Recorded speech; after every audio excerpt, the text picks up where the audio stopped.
जय श्रीमन नारायण। दोस्तों आज की इस वीडियो में आप सुनेंगे वैशाख मास महत्व के 16वें अध्याय को। तो आइए प्रेम पूर्वक सच्ची श्रद्धा के साथ भगवान श्री हरि विष्णु और माँ लक्ष्मी का ध्यान करके कथा को प्रारंभ करते हैं। मिथिलापति ने पूछा, हे ब्राह्मण, इस वैशाख मास में कौन कौन सी तिथियां पुण्यदायिनी होती हैं? श्रुतदेव जी बोले, सूर्य के मेष राशि में स्थित होने पर वैशाख मास में 30 तिथियां पुण्यदायिनी मानी गई हैं।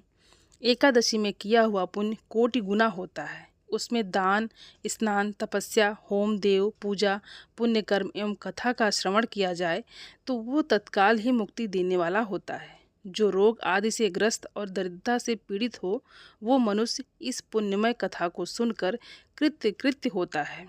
वैशाख मास मन से सेवन करने योग्य है, क्योंकि वो समय उत्तम गुणों से युक्त है। दरिद्र, धना, पंगु, अंधा, नपुंसक, विधवा, साधारण स्त्री, पुरुष, बालक, युवा, वृद्ध तथा रोग से पीड़ित मनुष्य ही क्यों ना हो, वैशाख मास का धर्म सबके लिए अत्यंत सुख साध्य है।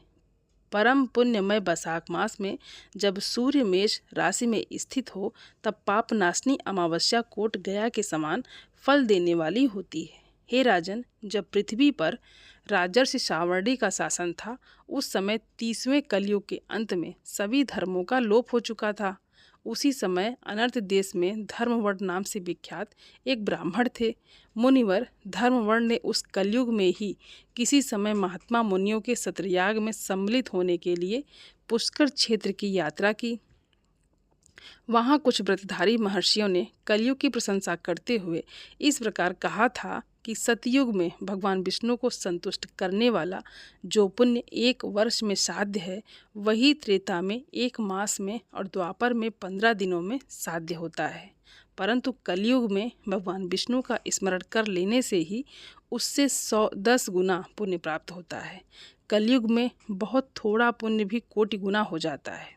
जो एक बार भी भगवान का नाम लेकर दया दान करता है और दुर्भिक्ष में अन्न देता है, वो निश्चय ही ऊर्ध्वलोक में गमन करता है। ये सुनकर देवर्षि नारद हंसते हुए उन्मत्त के समान नृत्य करने लगे। सभासदों ने पूछा, हे नारद जी, ये क्या बात है? तब बुद्धिमान नारद जी ने हंसते हुए उन सबको उत्तर दिया कि आप लोगों का कथन सत्य है। इसमें कोई संदेह नहीं है कि कलयुग में स्वल्प कर्म से भी महान पुण्य का साधन किया जाता है तथा क्लेशों का नाश करने वाले भगवान केशव स्मरण मात्र से ही प्रसन्न हो जाते हैं। तथापि मैं आप लोगों से ये कहता हूँ कि कलयुग में ये 2 बातें दुर्घट है। शिशेंद्रिय का निग्रह और जीवा का वश में रखना, ये दोनों कार्य जो सिद्ध कर ले वही नारायण स्वरूप है। अतः कलयुग में आपको यहाँ नहीं ठहरना चाहिए। नारद जी की ये बात सुनकर उत्तम व्रत का पालन करने वाले महर्षि सहसा ही यज्ञ को समाप्त करके सुखपूर्वक चले गए। धर्मवर्ण ने भी ये बात सुनकर भूलोक को त्याग देने का विचार किया। उन्होंने ब्रह्मचर्य व्रत धारण करके दंड और कमंडल हाथ में ले लिया और जटावल कलधारी होकर वे कलयुग के अनाचारी पुरुषों को देखने के लिए घर छोड़कर चल दिए। उनके मन में बड़ा विस्मय हो रहा था। उन्होंने देखा प्रायः मनुष्य पापाचार में प्रवृत्त होकर बड़े भयंकर एवं दुष्ट हो गए हैं। ब्राह्मण पाखंडी हो चले हैं, शूद्र संन्यास धारण करते हैं, पत्नी अपने पति से द्वेष रखती है, शिष्य गुरु से वर करता है, सेवक स्वामी और पुत्र पिता के घात में लगा हुआ है, ब्राह्मण शूद्रवत और गौवें बकरियों के समान हो गई हैं। वेदों में गाथा की ही प्रधानता रह गई है और शुभ कर्म साधारण लौकिक कृतियों के ही समान रह गए हैं। इनके प्रति किसी की महत्व बुद्धि नहीं है। भूत प्रेत और पिशाच आदि की उपासना चल पड़ी है। सब लोग मैथुन में ही आसक्त हैं और उसके लिए अपने प्राण भी खो बैठते हैं। सब लोग झूठी गवाही देते हैं। मन में सदा छल और कपट भरा रहता है। कलयुग में सदा लोगों के मन में कुछ और वाणी में कुछ और तथा क्रिया में कुछ और ही देखा जाता है। सबकी विद्या किसी न किसी स्वार्थ को लेकर ही होती है और केवल राजभवन में ही उसका आदर होता है। संगीत आदि कलात्मक विद्याएं भी राजाओं को प्रिय हैं। कली में अधम मनुष्य पूजे जाते हैं और श्रेष्ठ पुरुषों की अवहेलना होती है। कली में वेदों के विद्वान ब्राह्मण दरिद्र होते हैं। लोगों में प्रायः भगवान की भक्ति नहीं होती।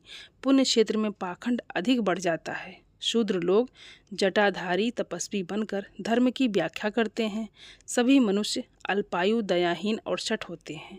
कली में प्रायः सभी धर्म के व्याख्याता बन जाते हैं और दूसरों से कुछ लेने में ही उत्सव मनाते हैं। अपनी पूजा कराना चाहते हैं और व्यर्थ ही दूसरों की निंदा करते हैं।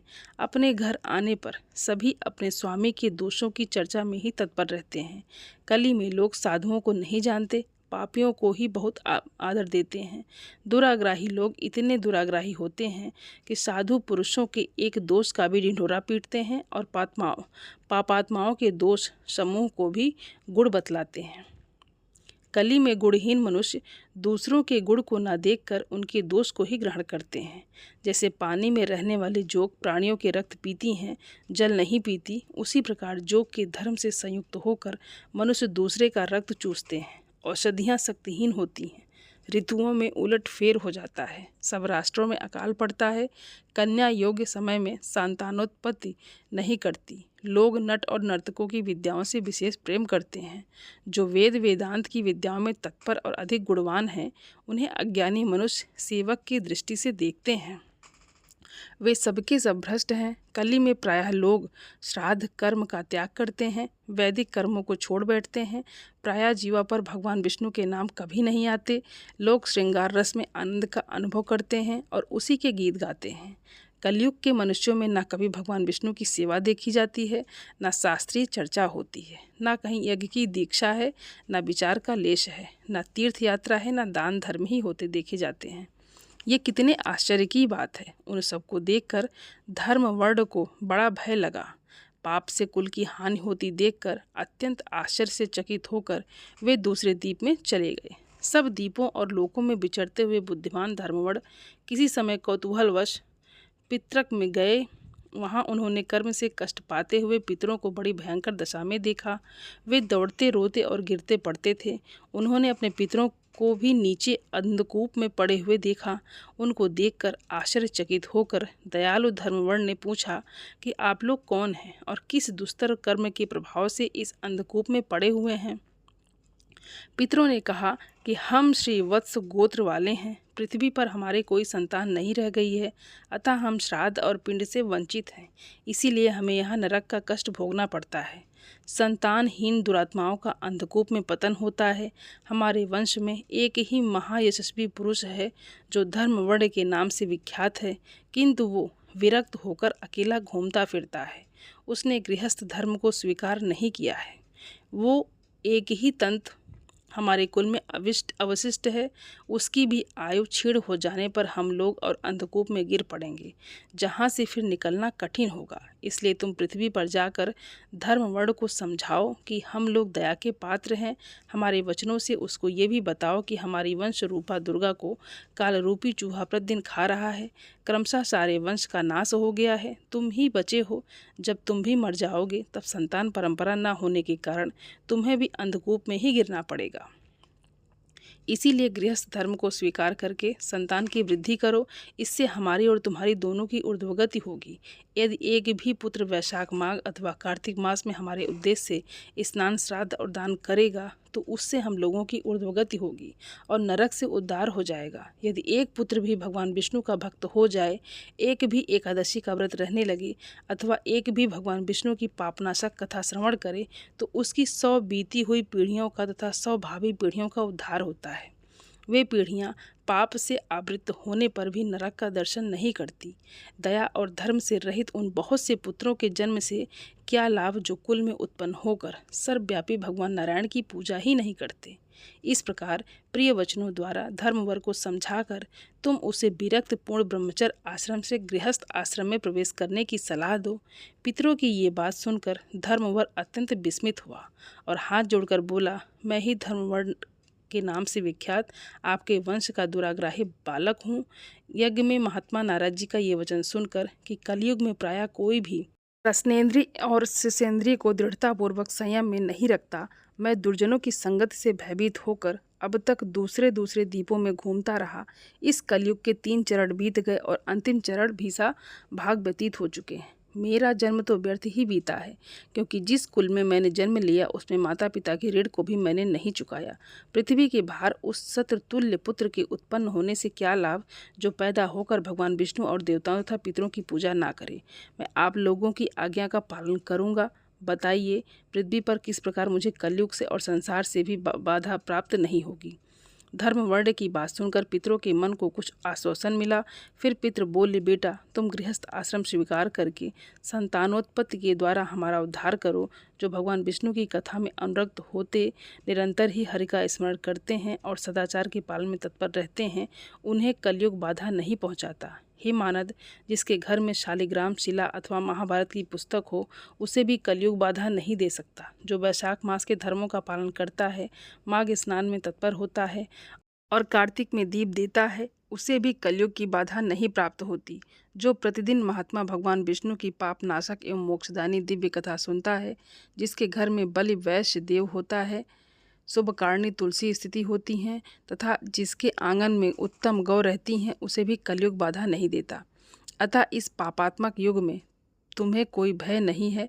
बेटा शीघ्र ही पृथ्वी पर जाओ। इस समय वैशाख मास चल रहा है। ये सबका उपकार करने वाला मास है।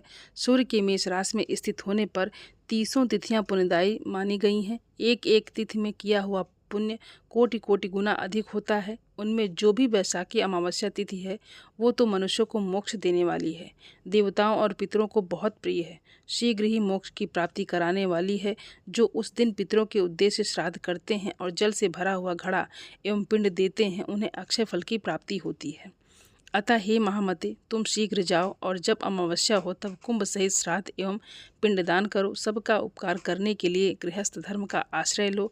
धर्म अर्थ और काम से संतुष्ट हो। उत्तम संतान पाकर फिर मुनि वृत्त से रहते हुए सुखपूर्वक दीप दीपांतरों में विचरण करो। पितरों के इस प्रकार आदेश देने पर धर्म वर्ण मुनि शीघ्रतापूर्वक भूलोक में गए। वहां मेष राशि में सूर्य के स्थित रहते हुए वैशाख मास में प्रातः काल स्नान करके देवताओं ऋषियों तथा पितरों का तर्पण किया। फिर कुंभदान सहित पाप विनाशक श्राद्ध करके उसके द्वारा पितरों को पुनरावृत्ति रहित मुक्ति प्रदान की। तत्पश्चात उन्होंने स्वयं विवाह करके उत्तम संतान को जन्म दिया और लोक में उस पापनाशनी अमावस्या तिथि को प्रसिद्ध किया। तदनंतर वे भक्तिपूर्वक भगवान की आराधना करने के लिए हर्ष के साथ गंधमादन पर्वत पर चले गए। इसलिए वैशाख मास की ये अमावस्या तिथि परम पवित्र मानी गई है। दोस्तों, आज की कथा यहीं पर समाप्त होती है और उम्मीद करती हूँ ये वीडियो आप सभी लोगों को अच्छी लगी होगी। और आप सभी सनातनी भाई बहनों से मेरा विनम्र निवेदन है, मेरे चैनल को सब्सक्राइब ज़रूर कर लें और वीडियो को लाइक और अपने फैमिली फ्रेंड के साथ शेयर ज़रूर करें। आप सभी को जय श्रीमन नारायण। धन्यवाद दोस्तों।